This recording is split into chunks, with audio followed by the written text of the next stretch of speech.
Sad ćemo se podsjetiti igrača koji je bio poznat kao živi vrhunac. To je Dominic Wilkins.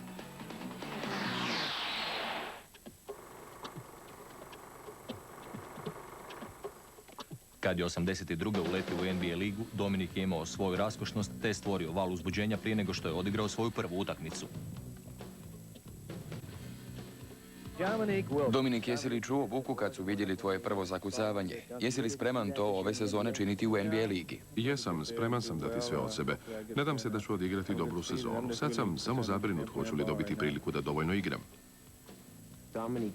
Kad je Dominik došao, bio je mlad, energičan letač sa sveučilišta Georgia. Svi u klubu osjetili su da je on temelj budućnosti Atlanta Hawksa. This was the cornerstone, the future of the Atlanta Hawks. The tip is taken by Roundfield to the Hawks to Dominique, breaking he jams. Roundfield, right side, stops for the jumper, rebound, jammed in by Dominique. Showtime for the rookie. This kid is going to be something. Postojalo je skautsko izvješće o meni koje je govorilo da mi se ne smije dopustiti zakucavanje, jer tada poletim. Prva je osoba zbog koje ste jurili kući uključiti video. Znali ste da će učiniti nešto što prije niste vidjeli.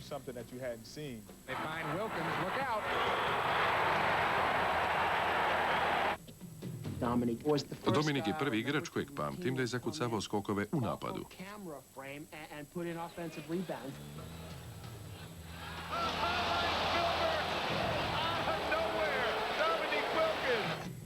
Dominique steal. Here we go. He's going. Tom. Dominique does not disappoint the crowd. The Hawks average. Prije nego što je Dominik došao, Hawksi su imali prosjek od 7400 gledatelja po utakmici. U njegovoj petoj ili šestoj sezoni imali su prosjek od 15700 gledatelja. Dolazili su gledati Dominika Wilkinsa.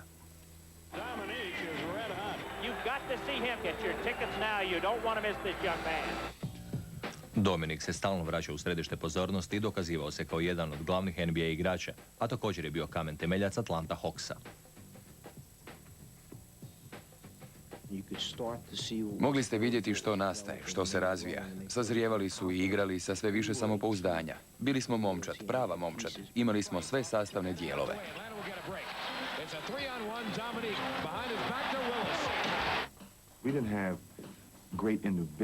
Nismo imali velike individualne superzvijezde. Na vrh nas je donijela stalna oštra igra. Cijelo smo vrijeme igrali svom snagom.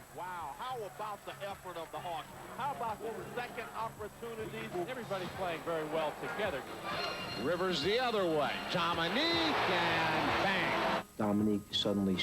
Dominik se pojavio na parketu kao mlad vođa ove momčadi. Igrač kojemu možete dati loptu i koji će zabiti kad je to potrebno. Wilkins. Dominique Wilkins. Stolen right back by Dominique and take your cameras out and get a shot of that one. Uglavnom zbog Dominika krajem 80-ih imali smo reklamnu kampanju u kojoj su nas zvali Zrakoplovstvo Atlante. Takvi smo bili i uživali smo u tome.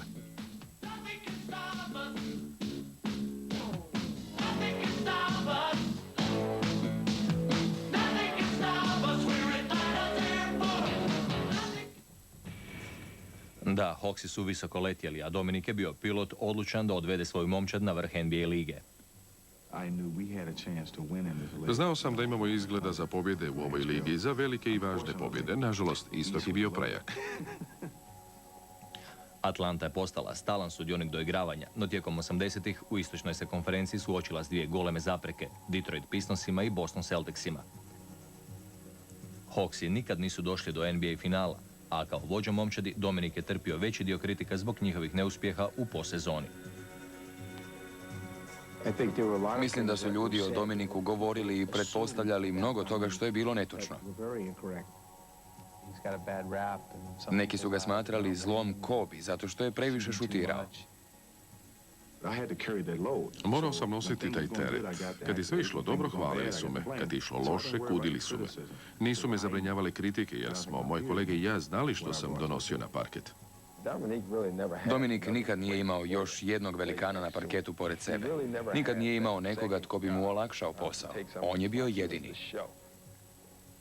No 1992. predstava je naprasno prekinuta kad je Wilkinsu puknula Ahilova tetiva.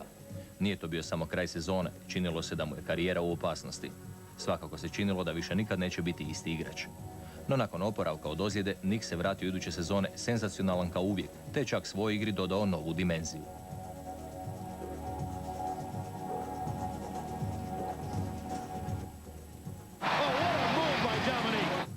He got better. Poboljšao je svoje košarkaške vještine. Dodavanje, dribling, šut.